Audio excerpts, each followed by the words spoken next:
자, 우리 그 해양경찰학 그 청론부터 나갈 텐데요. 먼저 첫 시간 기본적으로 여러분들이 알고 있는 내용들도 대다수 많겠지만 한 번 더 확인 차원에서 한번 보겠습니다. 우리 그 절차가 상당히 까다롭죠, 그죠? 필기, 적성, 체력, 서류 전형, 면접까지 치면은 상당히 절차가 되게 까다로워요. 왜 이렇게 절차를 어렵게 만들어 놨을까요? 그게 연구 결과가 있기 때문에 그래요. 어떤 연구 결과냐? 어려운 관문을 통과해서 시험에 최종 합격한 사람일수록 선민의식, 그게 뭐냐? 나는 특별하게 그 수많은 경쟁을 뚫고 조직에 입문했기 때문에 조직을 이탈하지 않는 그런 선민의식들이 생긴다는 거예요. 그래서 어려운 과정을 거쳐서 합격했다는 그런 프라이드, 자부심, 이런 것들 때문에 일반 경찰뿐만 아니라 일반 그 공사공단 이런 데도 경쟁률이 치열한 몇백 대 1 이런 식으로 형상을 만들어서 채용을 하는 패턴으로 많이 바뀌어져 있습니다. 그래서 여러분들은 필기시험을 일단은 먼저 첫 번째 관문이기 때문에 필기시험을 쳐야 체력을 하든 적성을 하든 뭔가 답이 있어요. 근데 필기시험에 합격하기 위해서는 어쨌든지 이게 상대평가잖아요, 그죠? 2배수 안에는 들어야 된다는 뜻이에요. 그런데 2배수 안에 들었다고 해가지고 적성이나 체력하고 저기서 뒤집어질 수가 있습니다. 특히 어디에서 잘 뒤집어지냐? 필기 성적이 배수 안에 1배수 안에 못 들은 성적이잖아요, 그죠? 자기가 그럼 예를 들어서 한 1.3배수 정도에 있다. 그러면은 체력이나 적성을 상대적으로 잘 봐야 뒤집기가 가능해요. 그래서 일반적으로 보통 한 많이 뒤집기가 되는 경우에는 한 30%까지 뒤집기가 가능합니다.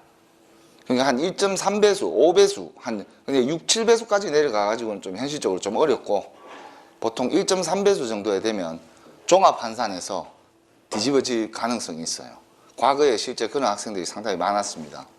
그래서 여러분들은 필기를 준비하는 과정에서도 평상시에 체력은 계속 준비를 하셔야 돼요. 갑자기 여러분들이 필기시험 합격하면은 당장 적성하고 이제 면접 준비하기 또 정신없거든요. 그렇게 되면 체력은 필기시험 치자마자 거의 한 달 정도 뒤에 바로 이제 체력을 측정하기 때문에 그때 이제 단기간에 준비해가지고는 힘들어요. 그때는 전략적으로 준비하는 거고 평상시에 필기와 체력은 같이 간다는 생각을 가지고 계셔야 됩니다. 그리고 그 필기, 특히 이제 서류 전형에서도 여러분들 보면은 가산점이 그러니까 결과적으로 말씀을 드리면 합격생들의 대다수는 4점 이상을 가지고 있어요. 그 0.5점에서 당락이 결정되는 시험에서 가산점을 미리 확보하지 못한 상태에서 준비한다는 것은 엄밀히 따지면 전략적으로 상당히 문제가 있는 겁니다. 만약에 여러분들이 가산점이 없다 그러면은 가산점을 가장 짧은 시간 안에 취득할 수 있는 방법을 스스로 강구를 하셔야 돼요. 그런데 최근에 이제 수상구조사 자격증, 특히 과거에 우리 세월호 사건에 그 후유증이 좀 있죠. 그래서 수상구조사 자격증을 요즘에는 그 협회들이 있어요. 협회에서 교육을 이제 받고 거기에서 시험을 쳐가지고 이제 저 자격증을 취득하게 되면 가산점 5점을 주고 있어요, 지금은. 최고 가산점이에요. 그러니까 수상구조사를 가산점을 5점 주는 이유는 정책적으로 지금 좀 수상구조의 능력을 키우겠다, 해양경찰에. 그런 어떤 정책적인 배려 때문에 그런 거고, 굳이 그런데 내가 4점이 있는데 1점 때문에 수상구조사를 도전하는 거는 시간적으로 투자 대비 효율성이 좀 떨어지겠죠, 그죠? 그래서 가능한 한 가산점을 채우려는 마인드를 가지고 계셔야 돼요. 그냥 1점 차인데 얼마 안 나겠죠? 실제로 나중에 종합 환산에 가면 그 1점이 엄청나게 큽니다. 미리미리 준비를 하셔야 돼요, 전략적으로는.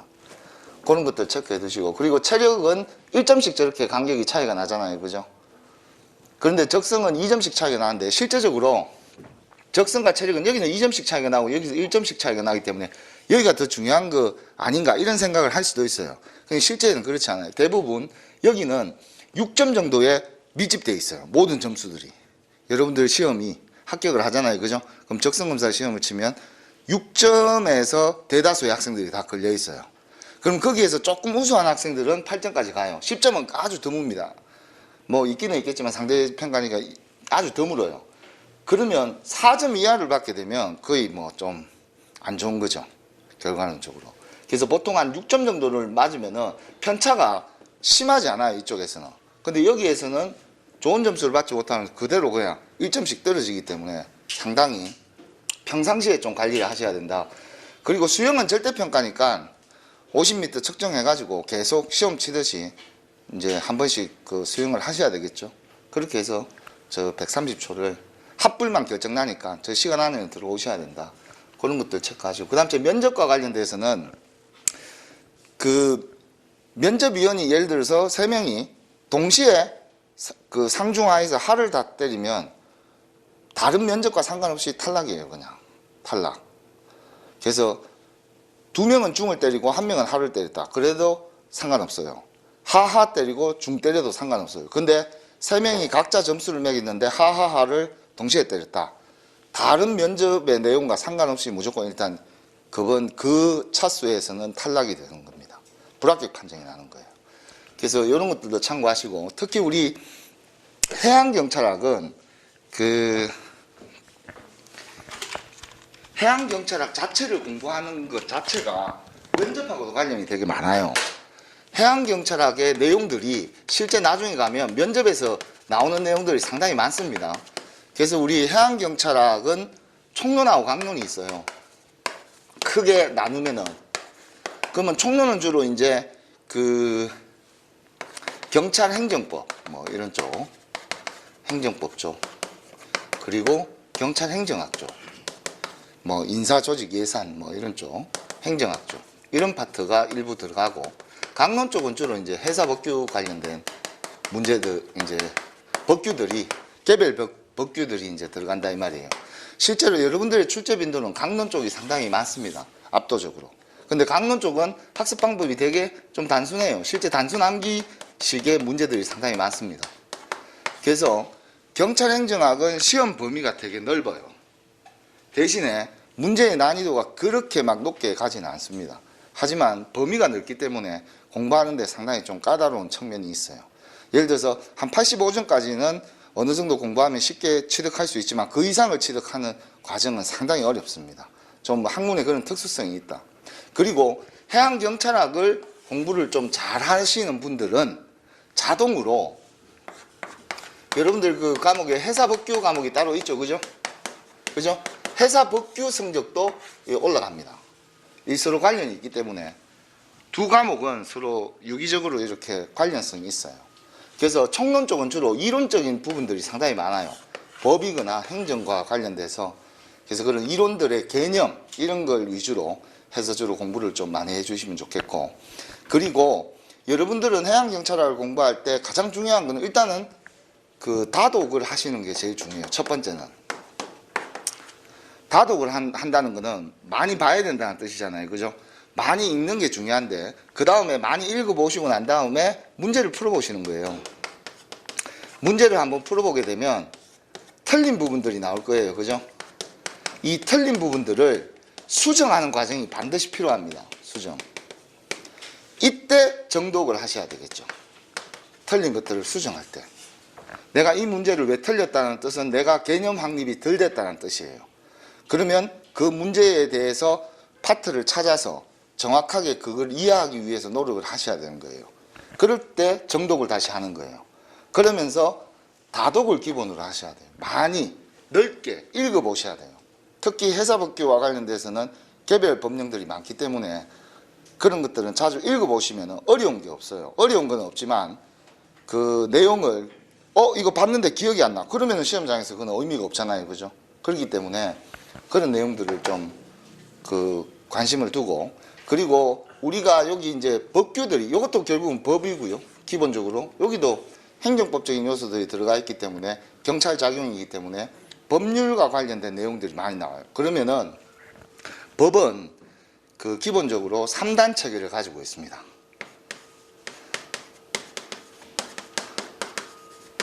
법적 주체, 그리고 보호대상,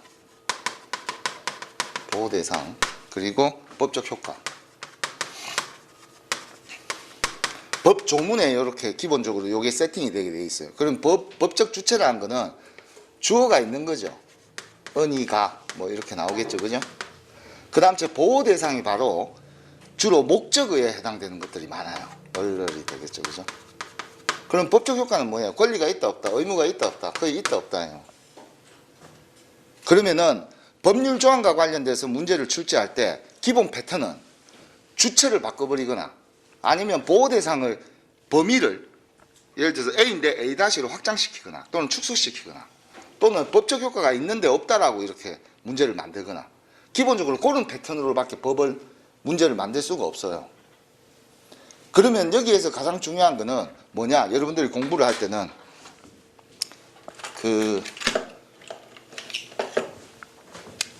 이 목적어, 보호 대상이 제일 중요합니다. 이게 키워드예요. 여기 있는 게. 왜 그러냐면 나중에 요 키워드를 알게 되면 법적 주체와 서술어는 서로 주술 관계는 국어 시간은 아니지만 이 호응 관계가 됩니다. 호응 관계. 그래서 보호 대상인 법의 내용의 키워드를 알게 되면 법적 주체가 대충 누군지 아니면 법적 효과가 어떻게 작동될지 예측이 됩니다. 그리고 그게 거의 다 틀리지가 않아요. 그래서 나중에 공부할 때는 보호 대상 쪽의 키워드에 초점을 많이 맞추셔야 된다. 그러면 개별 법정 조항들이 있으면 그 보호 대상이 얼른 앞에 있는 단어들을 범위를 명확하게 확정지으면 앞에 있는 주체를 눈 감고 상상해 보면 거의 다 답이 나와요. 예를 들어서 뭐 방제 조치를 명령해야 된다. 그 방제 조치를 명령권을 가지고 있는 사람이 그럼 누굴까? 이렇게 생각해 보면 예를 들어서 해양경찰청이 그런 권한을 가지고 있다. 청장이 가지고 있다. 이렇게 주체는 경찰청장이 되고 명령권을 가지고 있는 거니까 그렇게 이제 맞춰서 이해를 할 수가 있어요. 그래서 이쪽을 중심으로 해서 공부를 하셔야 되고 지문을 읽을 때는 주체가 맞는지 그리고 보호 대상이 정확하게 위치가 맞는지 있다 없다가 정확하게 있는지 여기에서 있다 없다는 권리와 의무가 있다 없다예요. 전부 다. 권리와 의무가 있다 없다. 그렇게 이해를 해주시고 그리고 여러분들이 개별적으로 어떤 항목들이 있다. 예를 들어서 공부하는데 뭐 형식적 의미의 경찰이다. 그럼 그런 주제가 있어요. 공부하는 주제. 이런 주제가 있으면 이 주제를 공부할 때는 세 가지를 기본적으로 접근 방식을 가지시면 돼요. 첫 번째, 개념에 대해서 정확하게 알아야 돼요. 여러분들 시험의 특수성에서는 얘가 제일 중요해요. 개념. 개념을 묻는 것들이 생각보다 총론 쪽에는 뭐 몇 문제 안 나오지만 그래도 그런 개념을 묻는 것들이 상당히 많이 나오고 두 번째가 이 주제와 관련된 특징이에요. 특징은 되게 종류가 다양해요. 예를 들어서 차이점이 될 수도 있고요. 유사 개념하고 차이점이 될 수도 있고요. 또는 어떤 것들은 공통점을 물어보기도 하고 또는 그 장단점, 비교 뭐 이런 것들 또는 이런 것도 또 될 수 있죠. 원칙과 예외 개념. 시험 문제는 대부분 예외를 많이 내거든요. 왜? 원칙에서 차이가 나기 때문에. 그런 특징들을 잘 잡아 두셔야 돼요. 그 개념과 관련돼서. 시험 문제는 대다수가 응용 문제는 여기서 나오는 거죠. 가장 일반적인 문제들은 개념을 단순하게 묻는 문제들이고 좀 더 업그레이드를 시키면 요 2번 특징과 관련된 문제들이 가장 많다. 그 다음에 공부를 할 때 특히 사례, 적절한 사례나 또는 판례, 우리 쪽은 뭐 그렇게 판례가 많지는 않지만 그래도 사례나 판례 쪽도 알면 좋다. 그런데 이런 경우가 있어요. 여러분들이 개념을 공부하는데 개념이 잘 이해가 안 될 때가 있습니다. 그러면 어떻게 해야 되냐? 사례를 역으로 이용해서 개념을 정립하는 방식을 통하면 학습이 상당히 쉬워집니다. 사례를 또는 그 판례의 이야기를 머릿속에 기억해 두시고 그거를 개념으로 이렇게 다시 바꿔서 이해하시면 훨씬 더 이해가 잘 됩니다. 그래서 근데 시험 문제의 가장 꽃은 역시 특징에서 가장 많이 나온다. 그 중에서도 차이점, 비교, 뭐 원칙과 예외 이런 것들을 자주 물어본다. 범위의 문제다 이런 뜻이에요. 범위의 문제. 개념에 포함이 되냐 안 되냐 이런 것들을 많이 묻는다 이런 뜻이에요. 그래서 이런 것들을 조금 감안을 하셔서 공부를 할 때 좀 분량을 좀 줄여 나가시는 거. 그리고 실제 여러분들이 경찰학 개론이 범위가 상당히 넓기 때문에 제가 여러분들한테 서브노트 형태로 그 프린터물을 지급하잖아요. 그죠? 그거를 나중에 이제 매 차시비를 다 드리게 되면 그거를 하나를 묶어서 그거를 정리를 제대로만 하셔도 주로 시험 문제 쪽에 요런 쪽에 포인트를 많이 두고 기술을 해놨기 때문에 점수와 연결 지을 때는 상당히 유리한 어떤 과정으로 가겠다. 그 다음에 우리가 문제를 푸는데 나중에 여러분들이 3주에 별도로 이제 문제 풀이 시간이 있잖아요. 그죠? 그때도 가능한 한 나중에 여러분들 시간 날 때 네이버 카페에 장진욱 해양경찰학 이렇게 치시면은 카페가 있어요. 거기에 일단 회원가입을 해 두십시오. 카페에. 그러면은 제가 거기에 게시판에 OX 퀴즈를 제가 만들어서 거기에 많이 올려줄 거예요. 파트별로. 그러면 파트별로 OX 퀴즈가 쭉 올라가게 되면 여러분들이 시간 날 때마다 그걸 이제 풀겠죠. 뭐 스마트폰으로 뭐 지하철을 가다가도 그걸 풀 수가 있겠죠. 그래서 그거를 통해서 개념과 특징을 이거를 숙달시키기 위해서요. 그래서 OX 퀴즈가 실제 객관식 시험 문제에서는 상당히 유리합니다. 이유는 OX 퀴즈는 개념화에 초점을 맞추고 있기 때문에 여러분들 객관식 시험 문제는 대부분 서술 방식으로 나오게 되면 딱 바꾸는 위치가 다 정해져 있어요. 실제로는 문제들마다 바꾸는 위치들이. 그래서 그런 패턴을 미리 OX 퀴즈를 통해서 많이 익숙하게 접해 두시면은 객관식 문제 풀 때 상당히 여유가 생깁니다. 그런데 가장 어려운 문제는 이런 문제죠. 요즘에 이런 문제가 자꾸 생겨나요. 제일 까다로운 문제는 어떤 문제일까요? 객관식 시험 문제 중에서.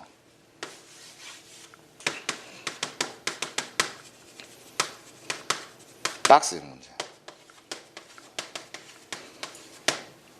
옳은 것은 골라라.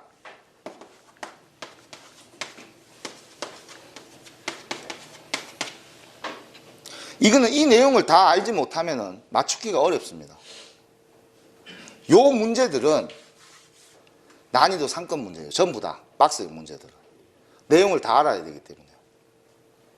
그래서 이런 것들은 실제 고득점을 맞을 수 있는 학생들은 이 박스형 문제들을 전략적으로 잘 공략을 하셔야죠. 그럼 분명히 지문 하나 정도는 구석진데 잘 보지도 않는 그런 법조문을 땡겨올 수도 있거든요. 그냥 넓게 공부를 하셔야 돼요. 여러분들이 나중에 해양경찰학을 다 공부하고 난 다음에 특히 강론 쪽의 파트들은 나중에 카페 쪽에 제가 개별 법령들을 목차에 맞게끔 이렇게 파일들을 또 올려놓을 겁니다. 그러면 해사법규를 공부를 다 하고 나면 원조문 있잖아요. 그죠? 요약되지 않은 그대로의 기술된 문장, 그거를 한번 읽어보셔야 돼요. 그래야 문장 자체가 익숙해집니다. 왜냐하면 그 법조문을 그대로 그냥 지문으로 출제를 하고 있기 때문에 그런 패턴들을 자주 읽어보셔야 돼요. 왜냐하면 익숙하냐 익숙하지 않냐는 하늘과 땅 차이입니다. 문제를 푸는 과정에서. 그래서 법조문하고 좀 친숙해져야 된다. 특히 해사법규 쪽에 관련된 뭐 해양경비법부터 해가지고 특히 여러분들이 이제 작년부터 시행하고 있는 해양경찰법 이런 것들은 상당히 중요하죠. 기본적으로 해양경찰법은 뭐 법조문은 몇 개 안 되죠. 주로 해양경비법이나 이런 것들이 더 실무적으로는 좀 중요한 의미를 가집니다. 그래서 좀 이런 것들을 감안을 해서 공부를 할 때 포인트를 좀 잘 잡으셔야, 그리고 가능한 한 시험 문제 위주로 수업을 할 거기 때문에 분량이 이게 상당히 많습니다. 실제로 48시간 안에 이걸 다 끝내야 되기 때문에 초반에 조금 천천히 개념화 과정에서는 총론 쪽 앞쪽에서 조금 천천히 나가다가 뒤쪽에서는 조금 빨리 스피드 있게 나갈 수밖에 없어요. 그리고 총론은 문제수가 별로 출제가 되지 않지만 총론을 또 다뤄야 되는 이유가 실제로 여러분들이 점수가 비슷해지잖아요. 나중에. 그러면은 다른 친구들보다 내가 한두 문제 더 맞추냐 덜 맞추냐가 총론에서 또 역으로 결판이 날 수가 있어요. 그래서 그런 여러 가지 문제들이 있기 때문에, 그리고 총론을 조금 체계적으로 다루어서 이해하신 분들이 저 해사법규 강론 쪽을 공부할 때 좀 더 스피드 있게 공부를 할 수가 있습니다. 그래서 그런 내용들을 좀 참고를 하시고, 그렇게 해서 오늘 한번 좀 진도를 또 나가야 되기 때문에 한번 나가 보겠습니다. 여러분들 6페이지에 요거는 이제 책에 없는 내용이죠. 그죠? 우리 해양경찰학 이제 학문과 관련돼서 시작이 우리 루소의 사회계약서, 이게 이제 1762년 뭐 이때쯤 나온 거예요. 근데 이 비슷한 시기에 나온 게 그 몽테스키웨의 법의 정신이라는 책에서 상권 분립을 얘기하거든요. 상권 분립. 요 상권 분립은 이제 입법, 사법, 행정으로 나눠야 된다. 입법, 사법, 행정으로. 입법, 사법, 행정. 이게 1748년도예요. 비슷한 시기죠, 그죠? 한 10년 정도 차이로. 둘 다 프랑스입니다. 루소 역시 프랑스 사람이고, 이 뒤에 가면 루소의 사회계약서에 다시 또 언급됩니다. 그래서 중복되는 부분도 있지만 앞에서 먼저 설명하는 이유는 이 경찰권의 성립이 어떻게 되는가 이런 것들을 보기 위해서 입법, 사법, 행정으로 나누는 이유는 권력을 나누는 거죠. 이 권력을 나누는 거예요. 권력을 분배하는 거죠. 그럼 권력을 왜 나누느냐? 그게 이렇게 나눠야 국민의 기본권을 보장할 수 있다. 이런 뜻이에요. 그러면 얘네들의 작동 원리는 어떻게 되냐? 상호견제예요. 상호견제. 행정권이 너무 세지면은 사법부에서 너네 그 잘못된 거다 하지 마라. 브레이크를 걸어줘야 되고. 그리고 사법부가 브레이크가 없을 때는 입법부에서 법을 만들어서 통제할 수 있는 브레이크를 다시 걸어줘야 돼요. 그래서 입법, 사법, 행정이 기본적인 법치 국가들의 기본 원칙들이에요. 전부 다. 그래서 민주주의 정치체제를 운영하는 국가들은 기본적으로 입법, 사법, 행정을 권력을 나눠놨습니다. 전부 다. 권력은 집중되면 안 되거든요. 그럼 여러분들은 그러면 어디에 해당되냐? 여기 행정부의 이제 하나의 부서죠. 행정부. 그럼 원래는 과거에는 우리가 내무부라는 표현을 많이 썼거든요. 지금은 이제 행정자치부. 행정자치부에 이제 그게 여러분들은 해양수산부 장관 소속으로 되어 있기 때문에 외청으로 지금 설립되어 있죠. 그러니까 해양수산부 장관 소속의 외청인 해안수산 이제 해양경찰청으로 외청으로 독립되어 있는 거죠. 여기에 이제 행정부로 이제 권력이 작용이 되는 거예요. 그래서 루소의 사회계약서에서는 국가가 왜 존재하는가 이 목적에 대해서 국민들이 그냥 살면은 뭐 길 가다가 칼 맞고 이러면 죽는다 이 말이에요. 그러면 내가 불안해서 살 수가 있어요. 자기 몸을 지키기 위해서 온갖 신경을 다 써야 되는 거예요. 그러니까 이렇게 해서는 불안해서 못 사는 거죠. 그래서 국가라는 개념을 만들어서 거기에다가 우리는 적절하게 세금을 내고 국가는 국민에 대해서 치안 유지, 질서 유지 이런 것들을 공급을 해주는 것이에요. 일종의 계약이라는 뜻이에요. 국민들이 필요해서 사회적으로 필요해서 그러니까 우리는 경찰이 있으니까 마음 놓고 길거리를 다녀도 누가 괴롭힐 일이 없는 거죠. 법이 있고 경찰권이 있으니까. 그렇게 해서 이제 일반 통치권이라는 개념이 생겨났어요. 일반 통치권이라는 것은 일반 국민들에 대해서 국가가 통제할 수 있는 권리를 얘기하는 거예요. 일반 통치권은 일반적으로 국가가 국민에 대해서 통제할 수 있는 지배권, 그 권리를 우리는 일반적으로 공권력이라고 하는 거예요. 그냥 국가는 공권력이 있는 거예요. 국민으로부터 부여받은 공권력을 가지고 행사를 하는 거예요. 그것이 경찰에서는 경찰행정권이 되거든요. 경찰행정권을 줄여서 경찰권이라고 그냥 하는 거예요. 경찰행정권. 그걸 줄여서 경찰권이고 경찰권의 발동은 우리가 법치주의에서는 법적 근거를 가지고 있어요. 만약에 법적 근거가 없는 경찰관이 마음대로 행동한다. 그러면 경찰관이 왕 아니에요. 모든 걸 통제해버릴 수 있죠. 그렇기 때문에 이 일반 통치권에서는 우리가 두 가지로 나누습니다. 일반 권력관계하고 특별 권력관계로 나누는데 우리는 일반적으로 여러분들이 행사하는 경찰권들은 대다수 일반 권력관계에 해당이 됩니다. 일반 권력관계는 국가와 일반 국민과의 관계를 설정을 하는 거예요. 국가와 일반 국민 간의 관계. 당연히 일반 민간 기업들도 통제권에 다 포함이 됩니다. 그런데 그래서 거기에 기반해서 나오는 국가의 어떤 형벌권이라든지 강제징수권, 세금을 매기는 과세권 이런 것들은 국가가 국민한테 직접적으로 이제 통제하는 어떤 형태예요. 하지만 특별 권력 관계라는 것은 국가와 특정인, 여기에서 말하는 특정인은 어떤 신분상의 어떤 위치를 가지고 있어요. 신분상의 지위. 이 신분상의 지위는 어떻게 해서 성립이 되느냐? 반드시 특별한 법률에 근거를 하셔야 돼요. 그럼 예를 들어서 가장 대표적으로 공무원은 어떻게 되는 거예요? 국가가 있고 공무원이 있죠. 그러면 공무원이 되려면 공무원법에 적용을 받는 사람이라 나야 공무원이 되는 거죠. 국가공무원법에 적용을 받는 사람이라 나야. 그는 공무원의 신분은 법으로 특별하게 정해놨잖아요. 그죠? 특별법으로. 국가공무원법은 특별법이니까 신분을 공무원이라고 정해놨어요. 그럼 그 사람들은 국가와 공무원의 관계에서는 국가공무원법은 특별권력관계로 기반으로 해서 형성이 되는 거죠. 그리고 교도소에 보면 교도소장이 있어요. 예를 들어서 교도소장이 있는데 여기에 재소자가 있다. 재소자. 수용자가 되겠죠. 그러면 이 재소자는 형을 직접 집행을 받아서 행정법에 따라서 형행법에 따라서 재소자의 신분을 가지고 있는 거 아니에요. 지금 현재. 그렇기 때문에 그 법적 근거에 따라서 국가가 이 사람들을 통제한다는 뜻이에요. 그때는 일반 권력 관계는 반드시 법에 명시된 거에 대해서만 작용을 할 수 있지만 이 특별 권력 관계에서는 주로 포괄적 지배권을 그냥 인정합니다. 일반적으로 예를 들어서 재소자가 좀 이렇게 이상행동을 하더라도 그게 법에 명확하게 명시된 게 없다 하더라도 적절하게 교도관이 통제할 수 있는 권리가 있는 거예요. 포괄적 지배권을 인정을 해서. 그래서 특별 권력 관계는 특별한 경우에만 특별법으로 정해놔서 관계에서만 적용이 되고 일반 관계에서는 요게 주로 우리가 이제 얘기하는 경찰권의 범위는 일반 권력 관계에 주로 해당되는 그런 내용들이다. 한 요 정도만 기본적으로 알아두시고 참고로 나중에 우리는 이 법의 정신에서 얘기하는 몽테스키에서 법의 정신에서 얘기하는 입법사법 행정을 나누는 거 이 개념을 잘 알고 있어야 돼요.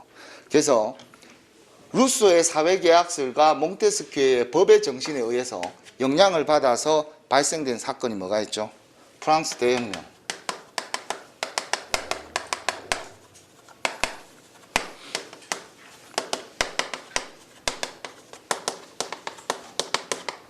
프랑스 국기 3색기 기억나시죠? 그죠? 프랑스 국기 색깔별로 이렇게 그 3색기의 상징이 자유평등 박이에요. 그게 저 두 가지를 내용을 기반으로 해서 프랑스 대혁명 가기 전에 뭐가 있었냐? 미국 대혁명, 미국 독립전쟁이 있었죠. 독립전쟁.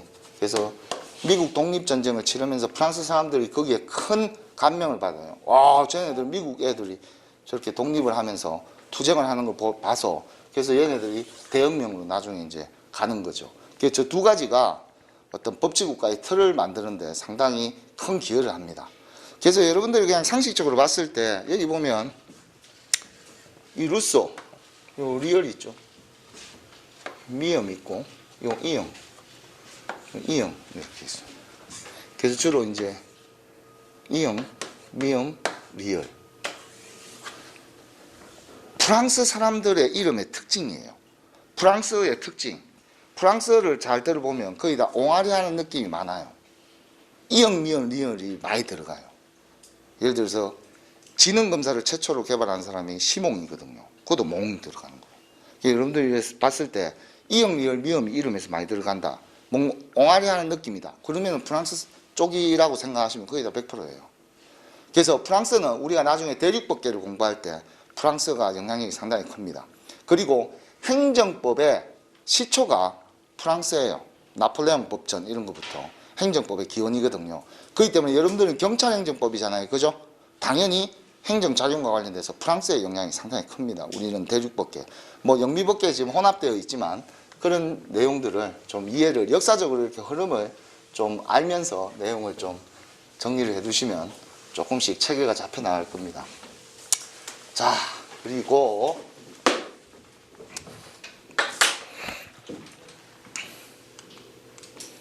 다음은 이제 해양경찰이라는 용어를 한번 좀 볼게요. 해양경찰. 우리 경찰이라는 용어는 어디서 왔느냐? 원래는 요 경계사찰에서 온 거예요. 경계사찰.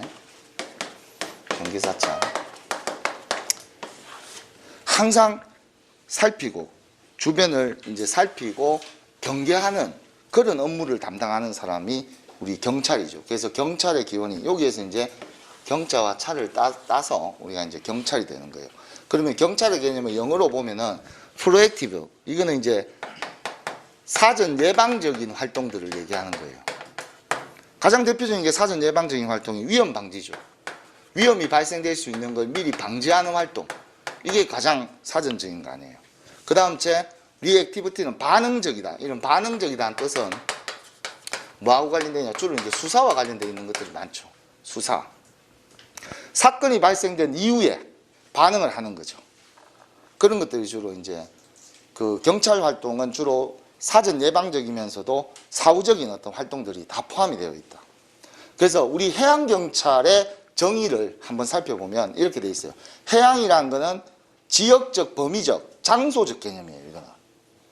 그래서 여러분들의 경찰권이 영향력을 미치는 경찰권의 영향력에 미치는 장소와 범위는 해양이라는 뜻이에요.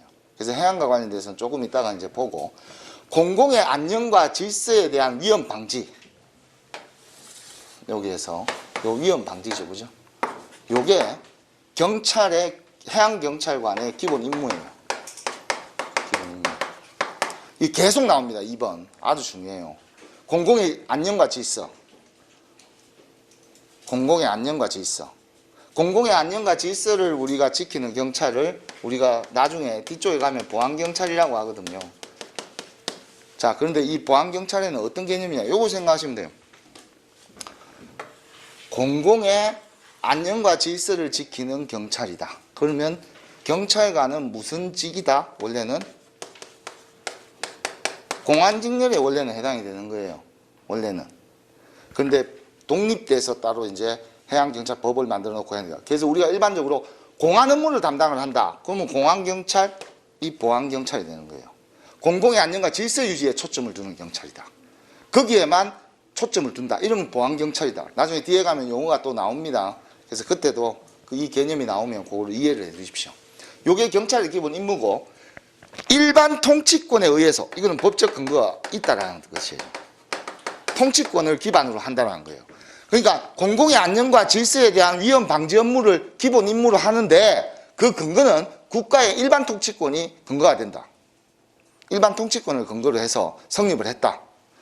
그래서 국민에게 명령과 강제를 해서 이 명령과 강제라는 것은 일종의 이런 개념하고도 또 연결될 수 있어요. 통제하고 지시하는 거예요. 명령과 강제. 이런 명령과 강제는 국민의 자유를 침해해요, 안 침해해요? 자유를 침해하죠. 예를 들어서 막 태풍이 와가지고 다리가 잠겼어요. 그럼 예를 들어서 경찰관이 또는 뭐 피난을 해야 된다. 그러면 명령을 적절하게 그 위험하니까 통제를 했다 이 말이에요. 그러면 저는 국민인데 저는 저기에 뭐 등대에 갈 권리가 있는데 왜 길을 막냐? 그 앞쪽이 침수돼갖고 막았다 이 말이에요. 그 나는 갈 권리가 있다. 그런데 저의 자유를 지금 제한했어요, 안 했어요? 지금 통행금지 명령을 했잖아요, 예를 들어서. 그러면은 그거는 국민의 자유를 제한하는 거예요. 그럼 잘 보세요. 경찰이 만약에 일반 통치권에 근거해서 위험 방지라는 그 전제 조건을 그냥 덮어 씌워가지고 무조건 국민들을 다 통제할 수 있죠. 여기까지만 보게 되면. 일반 통치권을 금지해서 이거 좀 위험한 것 같아. 그냥 덮어 씌워서 그냥 얘기하는 거야. 그렇게 되면 지 마음대로 지가 왕이죠. 지가 국왕 아니에요. 그 지역에서. 그래서 자유를 제한하고 명령을 하는 관계에서는 반드시 법적 근거가 있어야 돼요. 이게 수권 규정이 있어야 돼요. 그냥 함부로 이거를 통제할 수는 없다는 거예요. 이 수권 규정과 관련돼서 오늘 뒤쪽에 가면은 추가적으로 계속 이제 수업을 해 나가는 거죠.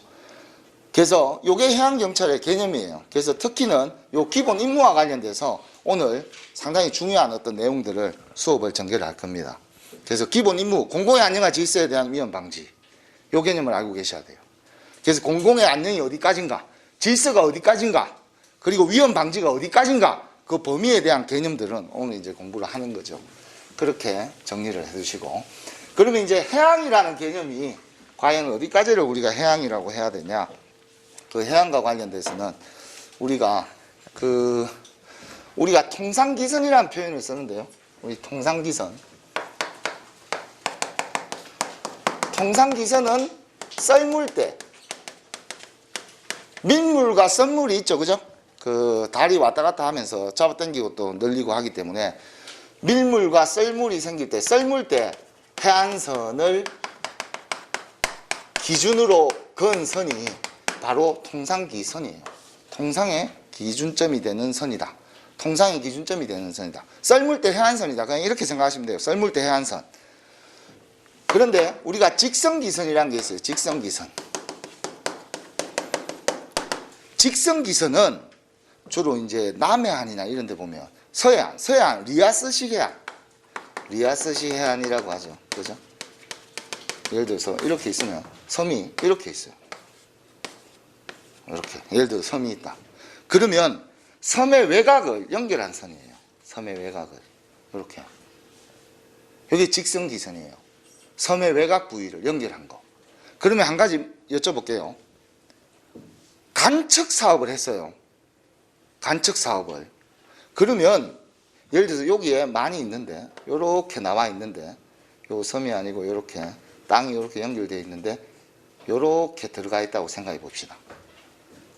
그럼 얘는 이제 섬이 아닌데 그래도 땅이니까 이렇게 연결되었다 이 말이에요. 그러면 간척 사업을 해갖고 여기에 간척 사업을 해서 땅을 메꿨어요.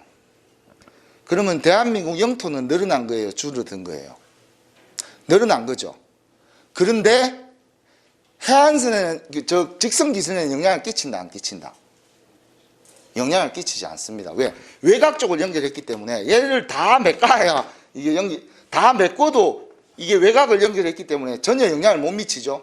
이런 것도 가끔씩 한번 물어볼 때가 있어요. 과거에 한 문제도 간척 사업을 하는 경우에 직선기선이 변화될 수 있다.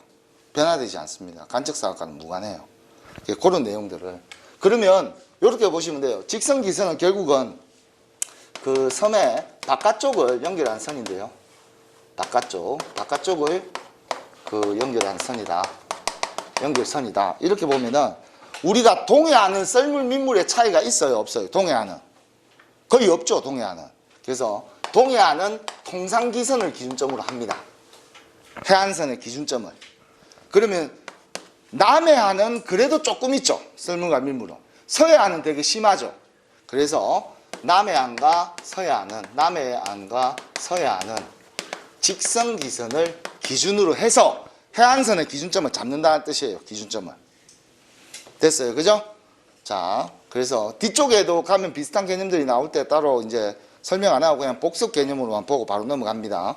자, 그래서 여기 보면 동해안 쪽은 썰물과 민물의 차이가 없기 때문에 통상지선으로 바로 가고, 우리 밑에 우리 남해안과 서해안 쪽은 이 섬들이 워낙 많기 때문에 이렇게 직선기선을 기준으로 해서 영해, 여기 이제 12해리가 되겠습니다. 그죠? 영해 12해리 여기까지. 요게 선이니까 여기서 여기까지 12해리가 되겠습니다. 그런데 문제는 대한해협이에요. 대마도하고 한국하고의 사이는 3해리를 기준으로 하고 있어요. 왜 3해리가 됐냐? 원래는 이승만 대통령이 12해리를 먼저 선포를 했어요. 영해를. 상당히 넓게 영해를 12해리를 먼저 선포를 했습니다. 그래가지고 우리가 우위권을 바다 쪽에서 가지고 있었거든요. 근데 일본이 막 난리치는 거예요. 너 일방적으로 너 선포했다. 그래가지고 한국과 일본이 협의해서 대한해협을 3해리로 조정한 거예요. 이거는 서로 충돌을 서로 막기 위해서. 그런데 문제는 이제 울릉도하고 독도예요. 울릉도하고 독도는 섬이 이렇게 떨어져 있죠. 그러면 여러분들이 상식적으로 생각하면, 아 선생님 직선기선을 기준으로 하면 이렇게 되는 거 아닙니까? 이렇게 얘기할 수도 있겠죠, 주장을. 그런데 이렇게 멀리 12해리를 벗어나서 멀리 바깥쪽에 형성되어 있을 경우에는 그 섬 자체를 기준으로 해서 12해리를 영해로 본다는 뜻이에요. 12해리를. 그 섬 자체를 기준으로 해서 12해리를 보는 거예요. 그러니까 저렇게 연결해버리면 국가 대 국가가 충돌을 할 수가 있어요. 특히 지금 우리 협정이 안 된 데가 그 서해안이 중국하고 이게 명확하게 이게 선이 아직까지 확정이 안 돼 있어요. 그래서 상당히 충돌이 많이 일어납니다. 중국은 영토를 기준으로 해서 비율대로 해안을 나눠야 된다. 이렇게 주장하고 있고, 우리는 무조건 영해에서 또는 접속수역 또는 그 배타적 경제수역까지 무조건 일방적으로 그냥 끌라 한다. 그게 우리한테 유리하기 때문에 그렇게 이제 주장을 해서 좀 충돌이 있습니다. 그래서 이런 것들 이제 개념만 좀 정리를 해 두시고, 그래서 해양의 범위는 그러면 어떻게 되느냐. 자, 여기에 보면 통상기선이든 직선기선이든 그 선을 기준으로 해서 12LE까지를 영해라고 해요. 12LE까지를. 그러면 24LE까지를 우리는 접속수역이라고 하는데, 24LE는 접속수역의 개념을 정의할 때는 이렇게, 자, 이거 OX 판단해 보세요. 접속수역은 해안선으로부터 24LE이다. OX. X가 됩니다. 그 이유는 접속수역은 해안선으로부터 24LE인데 영해를 제외한 구간이 접속수역이 되겠습니다. 이해됐어요? 그러니까 접속수역은 해안선을 기선을 중심으로 해서 24LE다 이렇게 하면 틀린 거예요. 접속수역은 24LE인데 거기서 영해를 제외한 구역이 접속수역이 되는 거예요. 그 다음 여기 기선을 중심으로 해서 200캐리까지가, 여기 안 나와있네요. 여기 있네요. 200캐리. 200캐리까지가 배타적 경제수역이에요. 영해는 실질적으로 영해의 상공은 영공이 되겠습니다. 이해됐어요? 우리의 국토, 주권이 그대로 직접적으로 미치는 영향권이에요. 하지만 접속수역부터는 실질적으로는 뭐 여러 가지 뭐 보건이나 위생, 뭐 재정, 뭐 이런 쪽에 관련돼서만 일부 좀 제한이 되고, 배타적 경제수역에서는 외국의 어떤 어선들이나 이런 것들이 어업이나 이런 경제활동을 할 수가 없어요.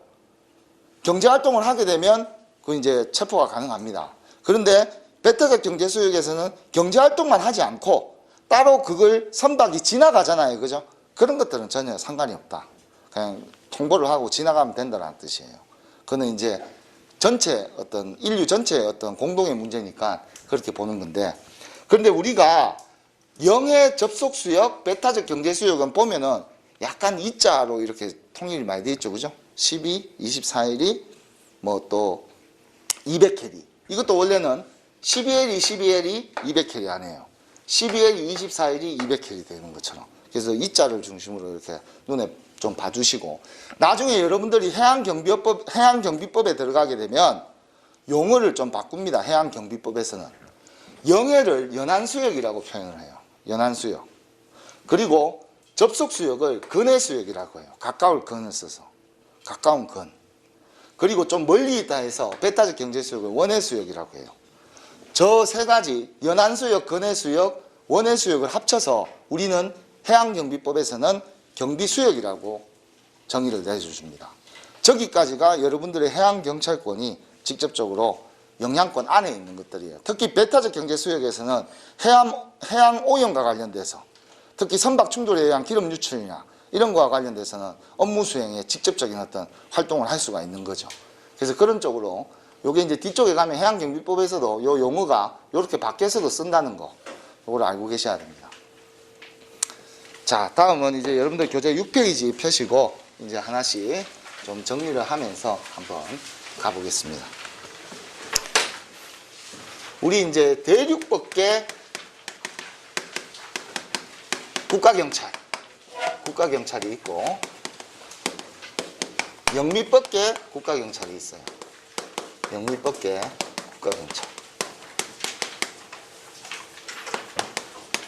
국가경찰. 그래서 그 대륙법계 국가경찰은 전통적 의미다. 이 말은 오래전부터 이게 형성이 됐다. 쉽게 얘기하면 이런 거하고 똑같아요. 여러분들이 그 대륙법계의 가장 대표적인 국가는 프랑스하고 독일입니다. 프랑스하고 독일이에요. 저기 독일도 원래는 과거에 통일되기 전까지는 프로이센이라고 해서 프로이센 공화국, 아주 큰 국가예요. 영토가 엄청 큽니다. 근데 독일이 1차 세계대전하고 2차 세계대전 치르면서 좀 영토가 작아졌어요.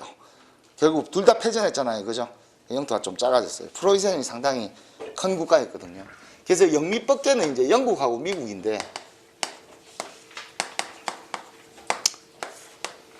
미국은 여러분들 아메리카 대륙이잖아요. 그죠? 그럼에도 불구하고 영미법계로 분류되는 이유가 영국으로부터 독립을 했기 때문에 그래요. 영국은 섬나라예요. 섬나라. 영국은.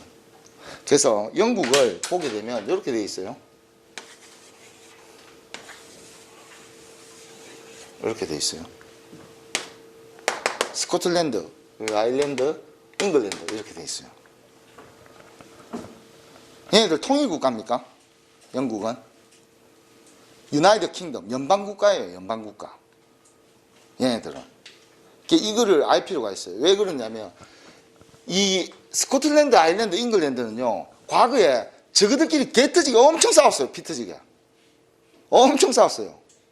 그런데 얘네들이 자존심도 워낙 세고 해가지고 저게 하나로 통일이 안 돼요. 그래서 맨 마지막에 합의한 게 우리 연방국가를 만들어서 좀 경제활동을 좀 넓히고 하면은 서로 좋지 않겠냐. 거기에는 합의를 해가지고 합의가 된 거예요. 그래서 실제 아일랜드법, 스코틀랜드법, 잉글랜드법이 다 자치적으로 다 나눠져 있어요. 그리고 목숨 걸고 싸우기 때문에 쉽지가 않아요. 그리고 실제 여러분들 우리 축구 여러분들 좋아하시는 분들 많잖아요. 훌리건이란 용어 영국에서 나온 거 아니에요. 게임에서 지잖아요. 그죠? 그러면 막 다 때리고 부사쁘고 난리 치는 거예요. 엄청나게 저항이 심해요. 그래서 중앙 집권화가 되지 못했어요. 영국은. 그리고 실제 15세기, 16세기 한 17세기 들어오기 전까지만 하더라도 영국은 막 그냥 조그마한 섬나라예요.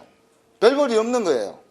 그런데 영국이 이제 산업혁명을 먼저 이렇게 하면서 엘리자베스 1세가 나오면서 엘리자베스 1세가 그 스페인이죠. 무적함대 격파하는 바람에 해안권을 장악하게 됐어요. 그러면서 영국이 이제 식민지 개척을 하면서 또는 영국의 그 거대 자본 이런 것들을 이용해 가지고 전 세계로 지금 점령을 하면서 영국이 엄청나게 크게 발전했지. 실제 17세기 이전까지는 영국은 그냥 뭐 별 볼 일 없는 그런 국가예요. 상당히 그 영향력이 중앙 집권화가 제대로 되지 못한. 그래서 이쪽은 주로 각 지역마다 자치권이 상당히 강해요. 이런 것들 자치권. 지역의 특수성에 맞는 그런 자치권의 영향들이 상당히 많다. 그러면 대륙법계는 프랑스와 독일은 이제 대륙법을 기반으로 하는데 프랑스가 먼저 시작을 해서 독일한테 영향을 줍니다. 그래서 독일에서 또 프랑스로 이렇게 영향도 줘요. 서로 왔다 갔다. 그런데 대륙법계와 영미법계의 가장 큰 차이점은 뭐냐? 대륙법계는 왜 대륙이라고 용어를 쓸까요? 대륙법계는 정착문화를 기반으로 합니다. 정착문화.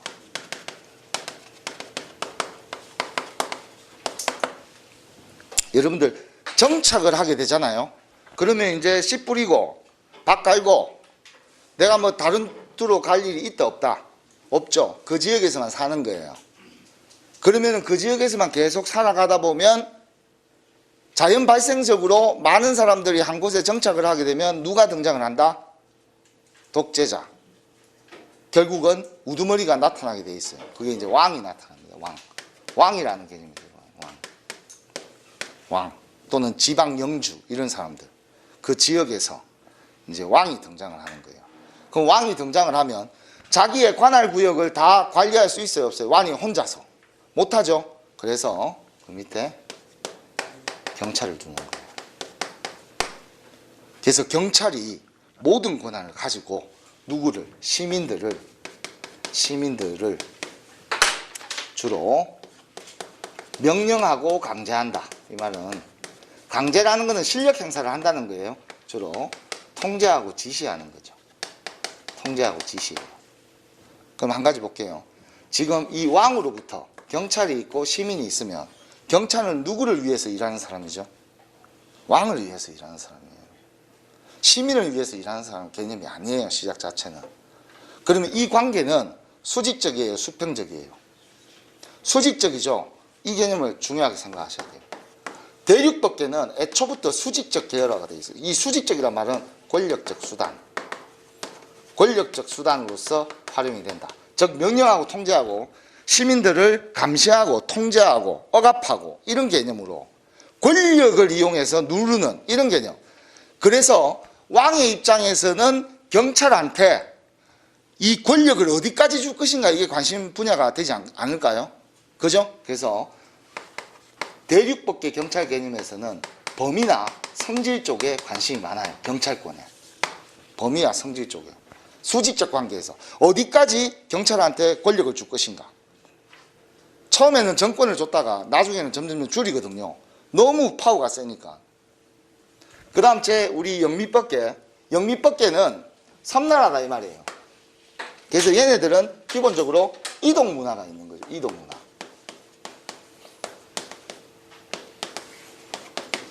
이동을 하다 보니까 각 지역마다 그 지역의 특수성에 따라서 사람들이 적응을 하는 거죠. 그리고 그 지역마다 색깔이 다르다 이 말이에요. 풍습도 다르고. 이렇게 되니까 이 사람들은 그 지역의 특수성에 맞는 지역의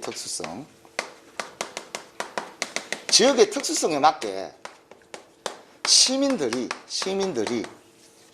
경찰에게 자치권을 위임하는 개념이에요.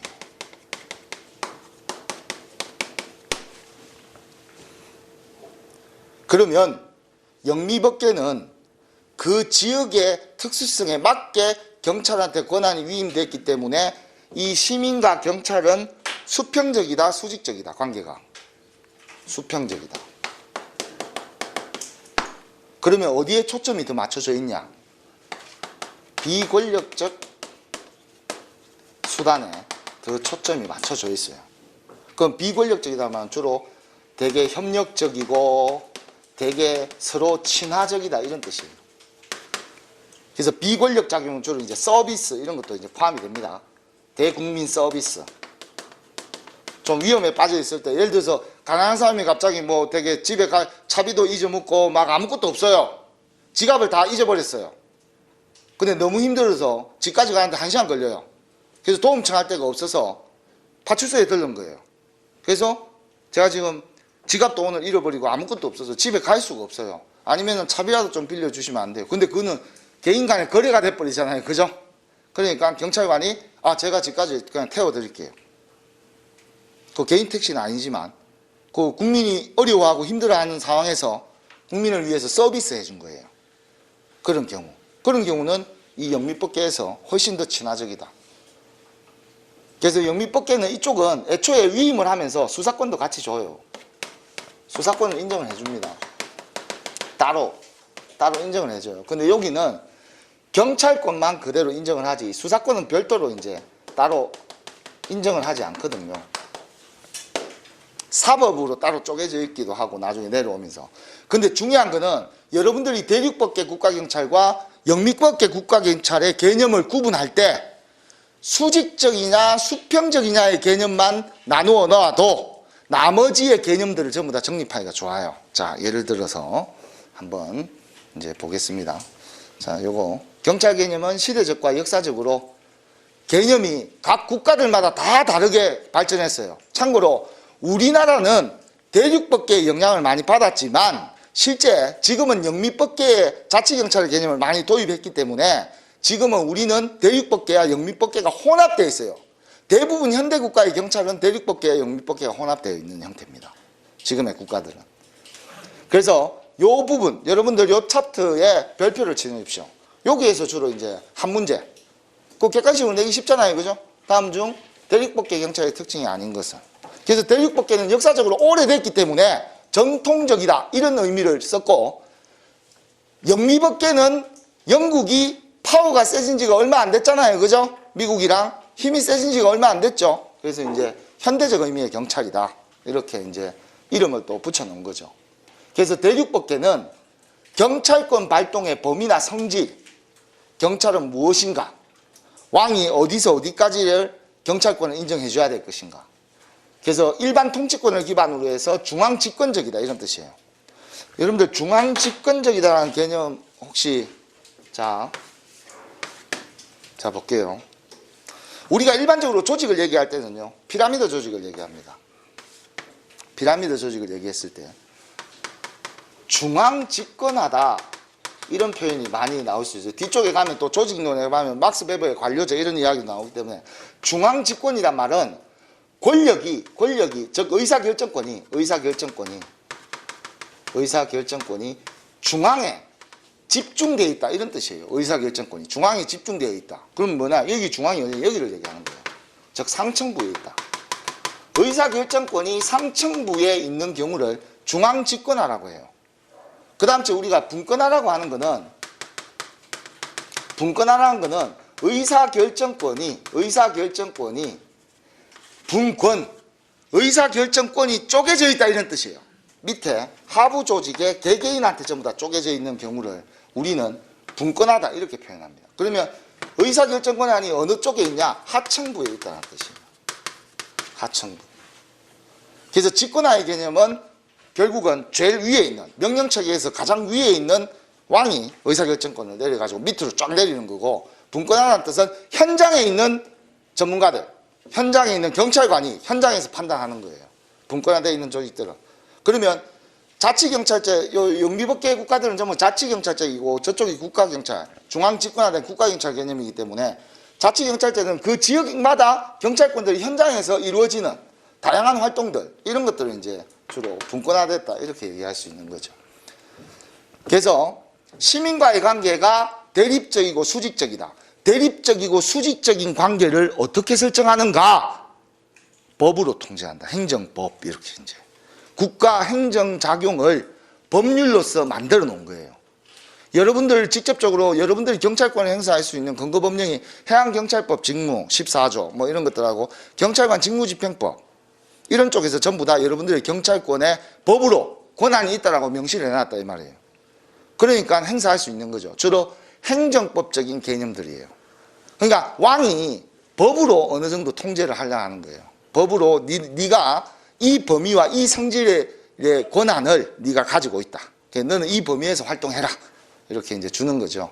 그래서 되게 권력적이다. 명령하고 통제하고 지시하고 이런 관계. 그래서 별도의 수사권은 원래는 따로 인정되지 않지만 나중에 법률로서 이걸 다시 우리나라 같은 경우에는 수사권을 따로 인정하고 있잖아요. 우리나라는요, 따로 이게 구분이 좀 약합니다. 대륙법계와 영미법계가. 원래 애초부터 경찰은 수사권을 가지고 있어요. 경찰관 직무집행법에 보면 범죄의 진압과 수사 이런 것들이 다 명시되어 있습니다. 그리고 영미법계는, 대륙법계는요, 가장 키워드는 축소죠. 축소가 뭐예요? 시대가 내려오면 내려올수록 계속 권한을 줄이면서 왔어요. 경찰 권한을. 왜? 과거에는 고대 때는 엄청 셌거든요.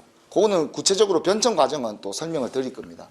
그 다음 제 영미법계는 기능과 역할, 경찰이 지역사회 시민들을 위해서 어떤 역할을 담당해야 될 것인가, 여기에 초점이 맞춰져 있는 거예요. 그래서 자치권이 인정되고 대등하고 협력적이고 친화적이다, 수평적 관점의 개념들이 이제 형성되는 거죠. 그리고 이거는 행정학적 개념으로 학문적으로 자꾸 이게 이론화가 되고 성립이 되는 거죠. 법적인 근거가 없어도 경찰이 국민을, 시민을 위해서 할 수 있는 것이 뭐냐, 이런 것들을 봤을 때 경찰권을 발동할 수가 있다는 거죠. 하지만 대륙법계에서는 명확한 법적 근거에 따라서 경찰권을 발동을 해야 되는 거죠. 그리고 개인의 생명과 신체, 재산을 보호한다. 요게 영미법계에서는 시민한테 내가 자치권을 받았죠. 그러면 시민을 위해서 쓰겠죠. 시민을 위해서 쓴다는 건 뭐예요? 결국은 그 사람의 시민들의 생명과 신체, 재산을 보호하는 거 아니에요. 하지만 왕을 위해서 경찰권을 쓴다. 대륙법계 왕을 위해서 경찰권을 쓴다. 그러면 공공의 안녕과 질서, 그래야 왕의 통치권을 확립할 수 있을 거 아니에요. 그런 개념이에요. 그래서 이 영미법계는 비권력적이다. 서비스의 개념이 더 강한 거예요. 그리고 시민들을 위해서 무엇을 할 것인가, 어떤 기능을 할 것인가, 어떤 역할을 할 것인가, 이런 쪽에 관심이 많고, 애초에 수사권을 그 지역의 경찰관들에게 부여가 돼 있어요. 그런데 최근에는 국민들의 수준이 자꾸 높아지고 있죠. 그리고 복지행정국가로 바뀌면서 서비스의 질을 자꾸 높이고 있어요. 그렇다 보니까 기존의 그런 맥락에서 지금 현재 이루어지는 게 영미법계의 어떤 개념들, 경찰 개념들을 계속 확대시키고 있습니다. 대륙법계 경찰 개념을 자꾸 줄이고 있고, 그런 차원에서 여경 인력도 더 넓히는 개념으로 자꾸 이제 서비스의 질을 높이면서 오고 있는 거죠. 그래서 그런 어떤 영미법계와 대륙법계의 이런 차이가 있다. 그래서 10분간 좀 쉬었다가 경찰 개념의 변화 과정을 하나씩 체크하도록 하겠습니다.